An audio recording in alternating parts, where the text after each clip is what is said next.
Yung manok nyo, gawin natin itong pang negosyo. Gravy pa lang nakakatakam na. Tapos may dahon pa ng sibuyas na kasama. Pwedeng pang budget ulam at pwede din tong pang negosyo. At ang kagandahan pa dito, madali lang siyang lutuin. Kaya naman, simulan na natin to. Gagamit tayo ng chicken breast at ihiwain lang natin to sa gitna.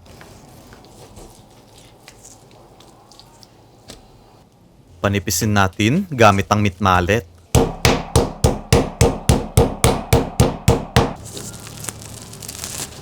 Tapos maglagay tayo sa bowl ng kalahating tasang harina, 3 kutsarang breading mix at itlog.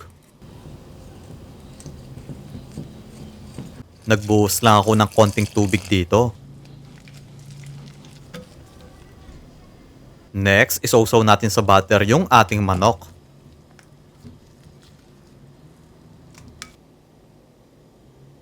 And then, balutan natin to ng breadcrumbs.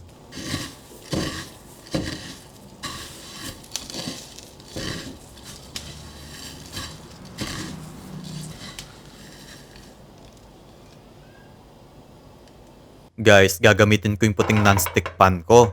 Kung gusto nyo din umorder ng katulad nito, pumunta lang kayo sa TikTok ko at i-click nyo yung pangalawang video. Pirituhin natin yung manok into low heat hanggang sa mag-golden brown nito. Baliktarin natin para yung kabilang side maluto din. So, okay na to. Tapos, magbati tayo ng 3 pirasong itlog. Asin at paminta, pampalasa.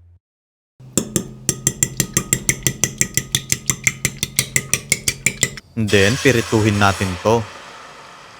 Ifo-fold ko lang para madali ang paghiwa dito.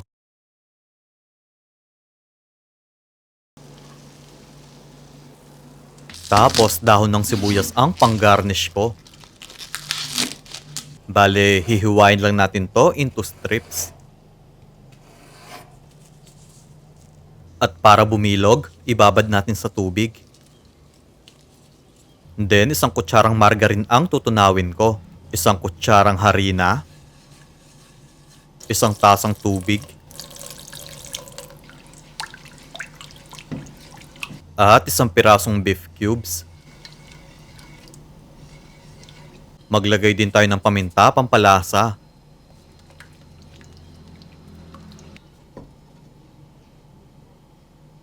Tapos, hiwain na natin yung itlog. Sunod naman yung manok.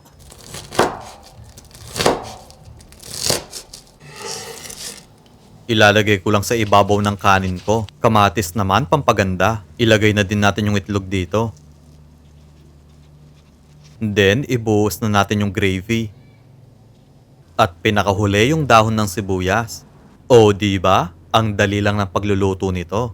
So yun nga guys, nakaluto na tayo. Kaya naman, tikman na natin to.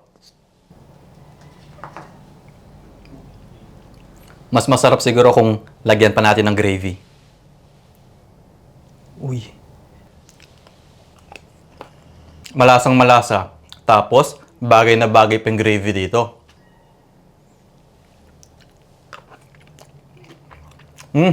Kaya naman, try nyo na din ang recipe na to.